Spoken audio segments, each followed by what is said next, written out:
Ремонт китайской алюминиевой катушки на бензокосу.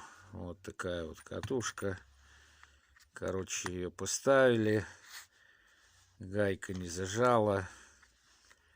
Раздолбала посадочно. Ну вот. Я тут сделал вставку. Выточил шайбу, чтобы зажимало. Ну, все нормально.